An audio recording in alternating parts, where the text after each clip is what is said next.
ആർക്കു വേണ്ടിയാണ് ഈ യുദ്ധം? എനിക്ക് വേണ്ടിയോ? എനിക്ക് വേണ്ടി എന്തിനിങ്ങനെ സ്വയം നശിക്കുന്നു? നശിക്കുകയാണെന്ന് എനിക്ക് തോന്നണില്ല. ശരിയെന്ന് തോന്നണാണ് ഞാൻ ചെയ്യണത്. തോറ്റുകൊടുത്ത് ശീലവുമില്ല.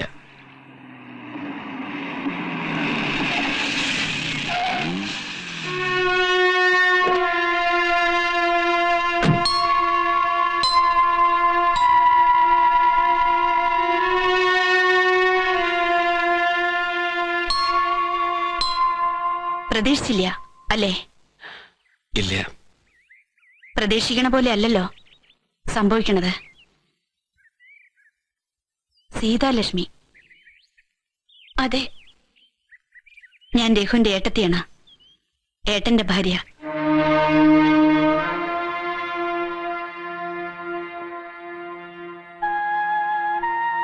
മാപ്പർഹിക്കാത്ത തെറ്റാണ് എന്റെ ഭർത്താവ് ചെയ്തത്.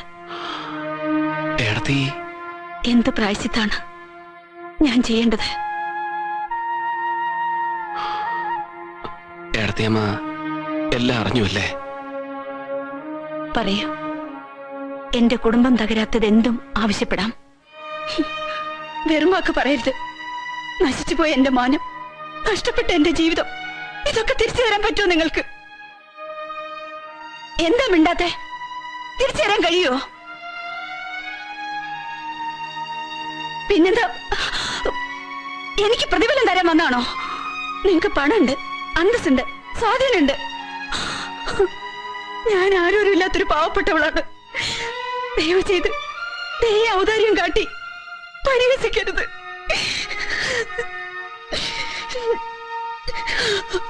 എങ്കിൽ ഇനി എനിക്ക് ഇവനോട് മാത്രമേ സംസാരിക്കാനുള്ളൂ.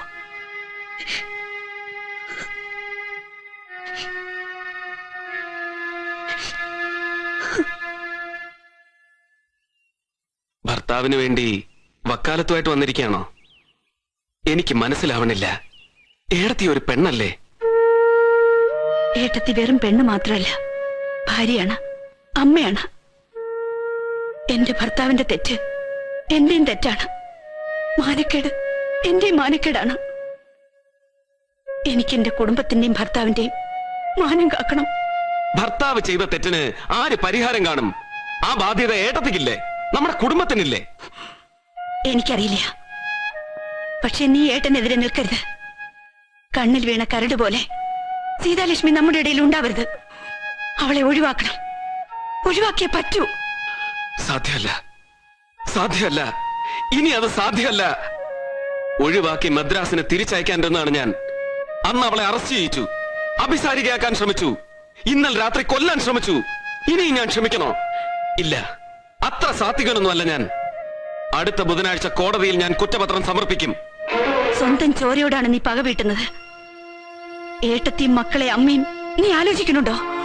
ഏതോ ഒരു പെണ്ണിന് വേണ്ടി നമ്മുടെ സുഖവും സമാധാനവും ജീവിതവും നീ നശിപ്പിക്കരുത്. ഈ സുഖവും സമാധാനവും ജീവിതവും നമുക്ക് മാത്രമേ ഉള്ളൂ, മറ്റുള്ളവർക്കില്ല. ഇത്ര സെൽഫിഷ് ആവാൻ കഴിയണല്ലോ ഏട്ടത്തിക്ക്. ഏട്ടത്തിക്ക് വലുത് ഭർത്താവും മക്കളുമാണ്. അവരെ കുറിച്ച് മാത്രമേ ഞാൻ ആലോചിക്കുന്നുള്ളൂ. അവർക്ക് വേണ്ടിയാണ് ഞാൻ യാചിക്കുന്നത്. നോ, സീതയുടെ കണ്ണീരിനേക്കാൾ വിലയുള്ളതായി എനിക്ക് തോന്നുന്നില്ല ഈ കണ്ണീര്. ശരി, ഇനി നിന്നെ ഞാൻ തടയണില്ല. ഒരു കാര്യം കേട്ടോളൂ. നീ കുറ്റപത്രം സമർപ്പിക്കുമ്പോ ഏട്ടനും ഏട്ടത്തിയും മക്കളും ജീവിച്ചിരിക്കുന്നുണ്ടാവില്ല. സത്യം, ഞങ്ങളത് ചെയ്യും. ഒരു ഭാര്യയുടെ, ഒരമ്മയുടെ നിശ്ചയാണ് സത്യം. നിന്റെ ഇഷ്ടം നടക്കട്ടെ. ആ പെണ്ണിന്റെ കണ്ണീരിന് മുന്നിൽ ഞങ്ങളുടെ ജീവിതങ്ങൾക്ക് എന്ത് വില? വാശി നടക്കട്ടെ. വേണമെങ്കിൽ അവളെ കൂട്ടിക്കൊണ്ടുവന്ന് വീട്ടുപടിക്കൽ ഒരു സമരം കൂടി തുടങ്ങ. അമ്മയും ബന്ധുക്കളും നാട്ടുകാരും ഒക്കെ അറിയട്ടെ. അങ്ങനെ തെറ്റുകളൊക്കെ തിരുത്തപ്പെടട്ടെ.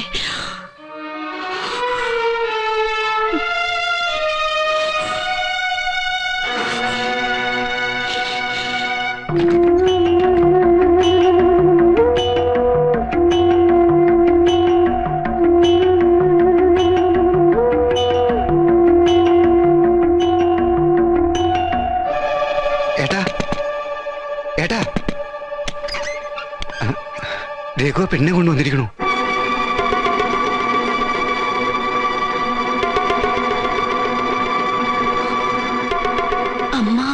അമ്മയോട് പറഞ്ഞില്ല.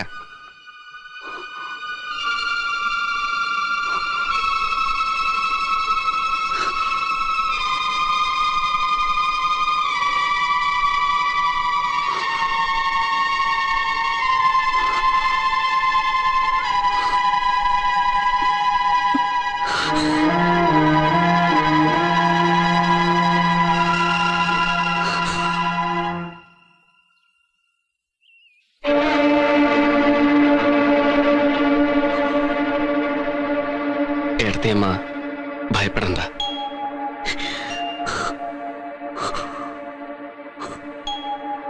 ഏടത്തിയമ്മയുടെയും മക്കളുടെയും സുഖത്തിനും സമാധാനത്തിനും ഞാൻ എതിര് നിൽക്കില്ല. എല്ലാ പാപഭാരവും രഘു ഏറ്റെടുത്തിട്ടേ ഉള്ളൂ. ആരോരുമില്ലാത്ത ഇവളെ തെരുവിലേക്ക് ഇറക്കിവിടാൻ മനസ്സ് സമ്മതിച്ചില്ല. ഏടത്തിയമ്മ എന്തിനാ കരയണേ? ഏട്ടന്റെ സൽപ്പേര് നിലനിൽക്കണ്ടേ? കുടുംബത്തിന്റെ സൽപ്പേര് നിലനിൽക്കണ്ടേ? മക്കളുടെ ഭാവി ഓർക്കണ്ടേ? എനിക്കാണെങ്കിൽ എല്ലാം നഷ്ടപ്പെടുകയും ചെയ്തു. ഒരു പുണ്യം ചെയ്തു എന്നേ തോന്നണല്ലോ.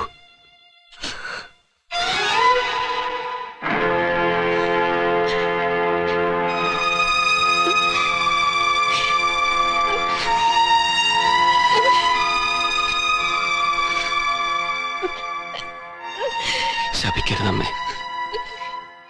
ക്ഷമിച്ച് ഞങ്ങളെ അനുഗ്രഹിക്കണം.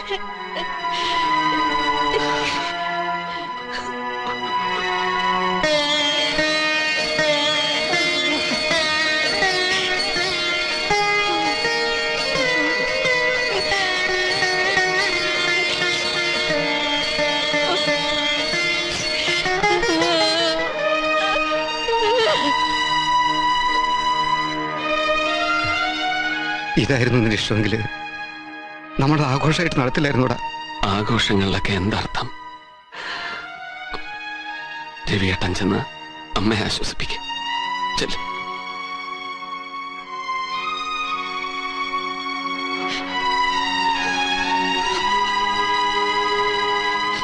ഏട്ടൻ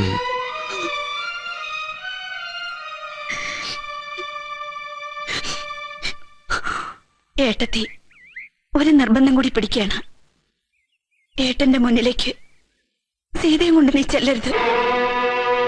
പക്ഷേ കാണാതെ എനിക്ക് കണ്ടേ പറ്റൂ. ഞാൻ യാചിക്കുകയാണ്. കുറ്റബോധത്തിന്റെ ഉമിത്തിയിൽ നീറുകയാണ് ഏട്ടൻ. ഇനി ശിക്ഷിക്കരുത്. ഈ കാരുണ്യം കൂടി നീ എന്നോട് കാട്ടണം.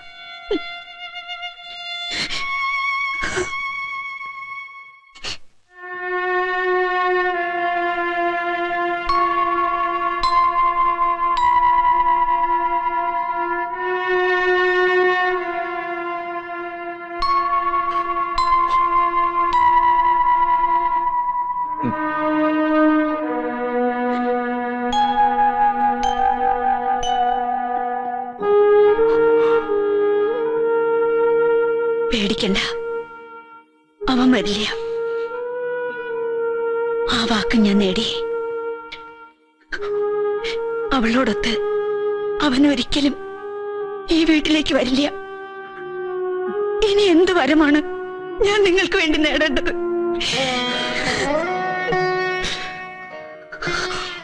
പറയൂ, ഒരു ഭാര്യ ഭർത്താവിന് വേണ്ടി ഇനി എന്തെല്ലാം കാരുണ്യങ്ങളാണ് നേടേണ്ടത്?